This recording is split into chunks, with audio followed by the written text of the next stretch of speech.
আজকে আমাদের বিষয় হচ্ছে আল্লাহ তাআলাকে স্মরণ করা এবং স্মরণে রাখা। কোরআনে পাকের বহু জায়গায় আল্লাহ তাআলা বলেছেন আল্লাহকে তোমরা অনেক বেশি করে স্মরণ করো। তিনি বলেছেন যে যারা বেশি বেশি করে আল্লাহকে স্মরণ করেছে তাদের জন্য আল্লাহ তাআলা মাগফিরাত, ক্ষমা এবং অনেক বড় পুরস্কার তৈরি করে রেখেছেন। এবং তিনি আরো বলেছেন যে তোমরা আল্লাহকে বেশি করে স্মরণ করো এবং সকাল সন্ধ্যায় তার অনেক তাসবিহ গুণ কীর্তন করো তোমরা। তিনি আরো বলেছেন যে তোমাদের সন্তান সন্ততি, তোমাদের অর্থ কড়ি, টাকা পয়সা, এগুলো যেন আল্লাহ তাআলাকে স্মরণে রাখতে, স্মরণ করতে তোমাদেরকে গাফেল না করে দেয়। কেউ যদি এরকম হয়ে যায়, এগুলো নিয়ে এত ব্যস্ত হয়ে গিয়েছে, আল্লাহ তাআলার কথা সহজে মনে পড়েও না, মনে করেও না, তাহলে তারা অবশ্যই মহা ক্ষতিগ্রস্ত হয়ে যাবে। এবং তিনি আরো বলেছেন তোমরা ওদের মতো হয়েও না যারা আল্লাহ তাআলাকে ভুলে যায়, ফলে আল্লাহ তাআলা তাদেরকে ভুলিয়ে দেন, তাদের নিজেদেরকেও ভুলিয়ে দেন, আর তারা হচ্ছে সত্যিকার অর্থে ফাসিক। আল্লাহ তাআলাকে ভুলে গেলে নিজেকেও ভুলে যায়, তার কথার অর্থ কি? সে ভুলে যাবে কোনটা তার জন্য বেশি দরকার, সেটা ভুলে যাবে সে।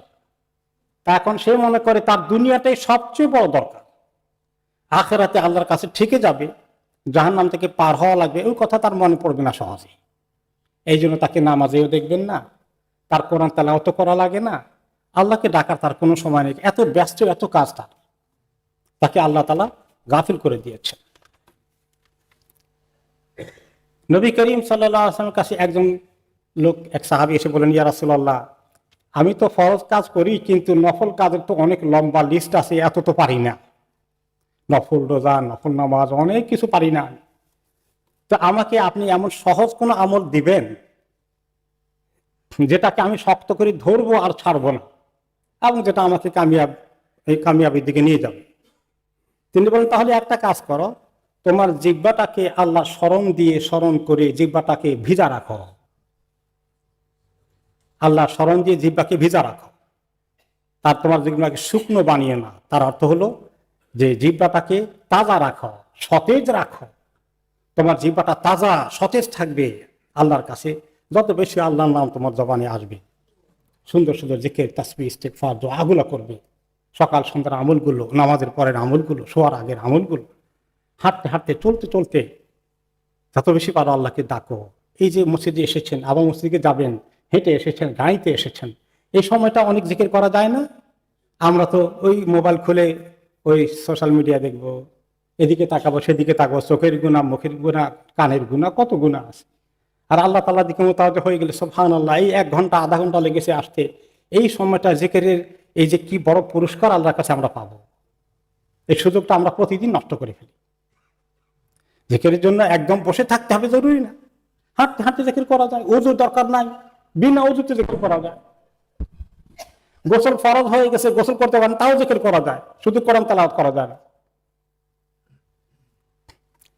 আর এই জিকিরকে আল্লাহ তাআলা কোরআনে কি বলেছেন, তোমরা যারা দাঁড়িয়ে জিকির করে, বসা অবস্থায় জিকির করে, শোয়া অবস্থায় জিকির করে, তারাই আসল কামিয়াব হবে। তো আমরা কতক্ষণ বসে কায়দা করে জিকির করতে হবে এটা জরুরি না, যে কোনো অবস্থা করা যায়, ওযু নাই, বসা লাগবে না, কিবলামুখী হওয়া লাগবে না, সুবহানাল্লাহ, বাথরুমের ভিতরে ঢুকলে জিকির করা যায় না। এর আগে সব সময় এমন একটা ইবাদত দিয়েছেন আল্লাহ তাআলা, এবং নবী করিম সাল্লাল্লাহু আলাইহি ওয়াসাল্লাম সাহাবীকে বললেন সহজ আমল। তারপরে আল্লাহ তাআলা বলেছেন আমাকে এভাবে যে ডাকে, স্মরণ করে, আমি তাকে স্মরণে রাখি। তার অর্থ আল্লাহ কাউকে ভুলে যান না, ও সে কোথায় আছে আমি তো জানিও না, নাউযুবিল্লাহ, এরকম না। কিন্তু তার ব্যাপারে স্পেশাল খেয়াল আল্লাহ করে রাখেন, তার ব্যাপারে আল্লাহর স্পেশাল নজর আছে। তাহলে তোমরা আমাকে ডাকলে আমি তোমাদেরকে ডাকবো, মানে আমাকে স্মরণ করলে আমি তোমাদের কথা স্পেশাল ভাবে স্মরণ করবো, তোমার হেফাজতের জন্য, তোমার ক্ষতি থেকে তোমাকে বাঁচানোর জন্য, তোমাকে আরো জান্নাতের দিকে আসার জন্য। আর সকাল সন্ধ্যায় তুমি জিকির করো, তোমার নিজের ভিতরে জিকির করো। জিকির করার জন্য মাইকের মধ্যে গিয়ে হু হু করতে হবে না,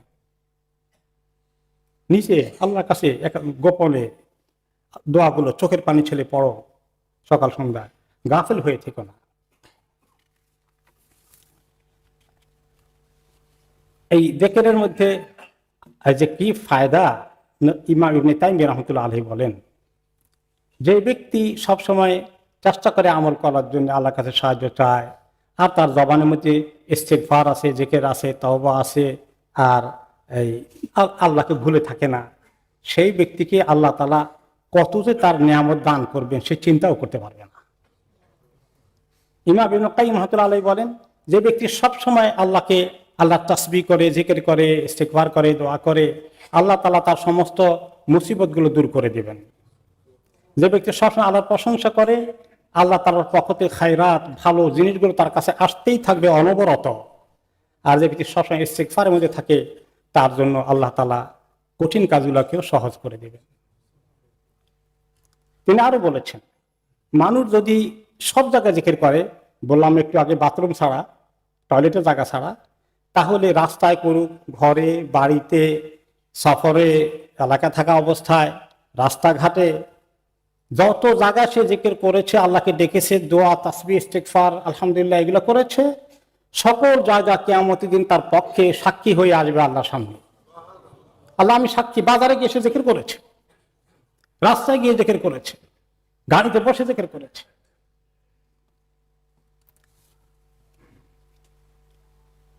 একটা হাদিসে রাসূলুল্লাহ সাল্লাল্লাহু আলাইহি ওয়াসাল্লাম বলেন, যারা মুফাররিদুন তারা সবার আগে পৌঁছে গেল, সবার আগে পৌঁছে গেল। সাহাবায়ে কেরাম বলে যে সবার আগে কারা পৌঁছে গেল কোথায়? তিনি বললেন, যারা বেশি বেশি করে আল্লাহকে ডেকেছে, জিকির দিয়ে জবানকে তাজা রেখেছে, তারা সবার আগে পৌঁছে যাবে জান্নাতের দিকে। হাসান বসরি রাহমাতুল্লাহ আলাইহি বলেন, আল্লাহ সবচেয়ে প্রিয় বান্দারা হচ্ছে যারা আল্লাহ তাআলাকে বেশি করে ডাকে এবং তাদের অন্তরটা পরিষ্কার থাকে, হিংসা, বিদ্বেষ, পরের দুশ্মনীতে ময়লা যুক্ত হয়ে থাকে না। রাবী ইবনে আনাস রাদিয়াল্লাহু আনহু বলেন যে আল্লাহ তাআলাকে কেউ যদি মহব্বত করে, তার প্রমাণ হলো সে আল্লাহকে বেশি করে ডাকে, আল্লাহর কথা তার জবানে বেশি উচ্চারণ হয়। একটা খারাপ এক্সাম্পল দেয়, একজন আরেকজনকে খুব ভালোবাসে, তার প্রিয়তম। এখন যে ভালোবাসার লোকটা, ওইটা তার মাইন্ডে, তার জবানে বেশি থাকে না কম থাকে? তার মুখে দিয়ে খালি ওইটাই আসবে। যাকে পছন্দ করে খালি তার কথা ভুলতেই পারে না। যে ব্যক্তি আল্লাহকে এভাবে উচ্চারণ করে, সে আল্লাহকে ভুলতেই পারে না। এমন এক সম্পর্কের পর্যায়ে সে পৌঁছে গেল। আর আল্লাহর সঙ্গে ভালোবাসা কি একতরফা হয়? আমি আল্লাহকে ভালোবাসলে আল্লাহ আমাকে ভালোবাসবেন। সুবহানাল্লাহ। আর সেই নিয়ামতটা কত, যদি আল্লাহ আমাকে ভালোবাসেন, এটা কত বড় নিয়ামত বলেন। আল্লাহ যদি আমাকে ভালোবাসেন, আল্লাহ জিবরীল আলাইহিস সালামকে ডাকবেন, আমি অমুককে ভালোবাসি, তুমি তাকে ভালোবাসো। ফেরেশতা থেকে জিবরীল বলবেন যে ও অমুক বান্দাকে জমিনে আল্লাহ ভালোবাসেন, তোমরা সবাই তাকে ভালোবাসো। আকাশের ফেরেশতারা, জমিনের সমস্ত মাখলুকরা তাকে ভালোবাসে। তাহলে আল্লাহ তাআলার ভালোবাসা অর্জনের জন্য আল্লাহ তাআলাকে এভাবে ডাকতে হবে, জিকির করতে হবে। আমাদের অনেক সময় নষ্ট হয়ে যায় জীবনে।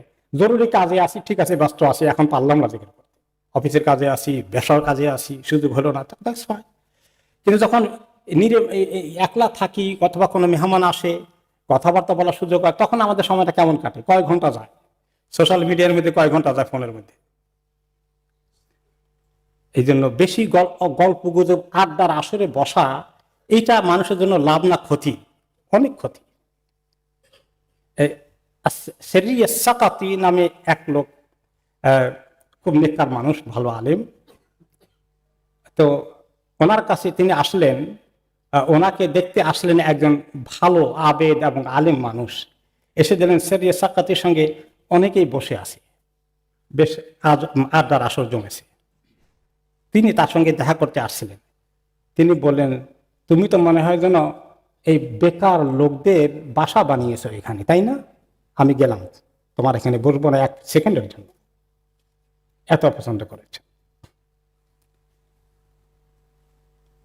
আরেকজন এরকম আল্লাহওয়ালার কাছে কিছু লোক আসলে দেখা করতে, তো উনি এই সময় কোরআন পড়ছিলেন।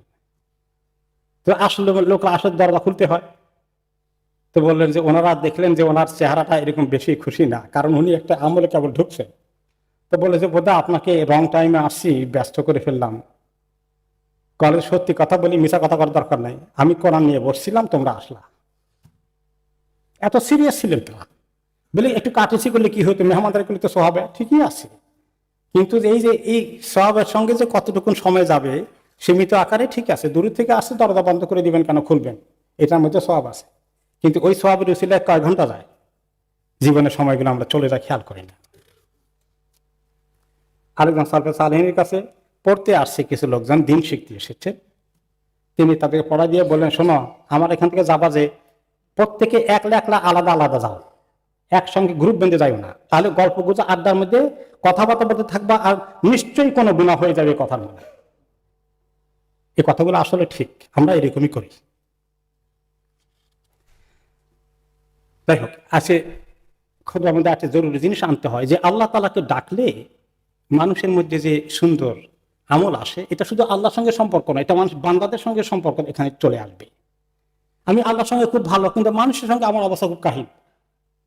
এই জন্য একটা হাদিসে রাসূলুল্লাহ সাল্লাল্লাহু আলাইহি ওয়াসাল্লাম বলেছেন, যেখানে থাকো আল্লাহকে ভয় করো, আর তুমি কোনো গুনাহ করে ফেললে নেক আমল করো, এটাকে মুছে দেবে। আর লোকদের সঙ্গে ভালো আচরণ করো, দুশ্মনী করো না, লোকদেরকে ঘৃণা করো না। একজনকে দেখতে পারি না সে আরেক কমিউনিটির, দেখতে পারি না সে কালো, দেখতে পারি না সে সাদা, দেখতে পারি না সে এশিয়ান, দেখতে পারি না সে তার ভিতরে এই সমস্যা সমস্যা আছে, সে আরেক জাতি, সে মুসলিম না সে অমুসলিম, ইত্যাদি করে আমাদের ভিতরে এই জাতীয় কোনো কিছু ঘৃণা একে অপরের বিরুদ্ধে করা ঠিক নয়। এবং লোকাল কাউন্সিল, আমাদের টাওয়ার হাউস কাউন্সিলও কাজ করছে, যে কিছু কারণে মানুষের মধ্যে অনেক সময় এই যে রেসিস্ট আছে মানুষের মধ্যে, কেউ ডিজাবিলিটি হয়ে গেলে তাকে লোকেরা অপছন্দ করে, ঘৃণা করে, তার ব্যাপারে মনে হয় যেন তাদের একটা মনে দূরত্ব পয়দা হয়ে যায়। এইভাবে করে বিভিন্ন ভাবে মানুষ একে অপরকে ঘৃণা করে, পরিবারের মধ্যে ঘৃণা করে। এবং এই ঘৃণা বিদ্বেষটা মানুষের মধ্যে, এই আরেকজনকে যে ঘৃণা বিদ্বেষের শিকার হয় তার প্রতি অত্যাচার হয়, তাকে কষ্ট দেওয়া হয়। এই কাজটা ইসলামের দৃষ্টিতে ঠিক নয়, যে তোমরা মানুষের সঙ্গে সুন্দর আচরণ করো। ওই হাদিসে তিনি বলেন, আল্লাহকে ভয় করো আর মানুষের সঙ্গে সুন্দর আচার ব্যবহার করো। আমার অপছন্দ হয় তাকে, তার একটা জিনিস আমি দেখতে পারি না, এই জন্য তাকে দেখলেই আমি ঘৃণা বিদ্বেষ, আর সুযোগ পাইলেই তার মানসিক কষ্ট দেওয়ার জন্য আমি চেষ্টা করব। এটা আল্লাহর কাছে গ্রহণযোগ্য আমল নয়। আল্লাহ তাআলা আমাদেরকে ঘৃণা বিদ্বেষ কারোর প্রতি যেন সৃষ্টি না হয়ে যায়, সেজন্য আল্লাহ তাআলা আমাদেরকে সাহায্য করুন।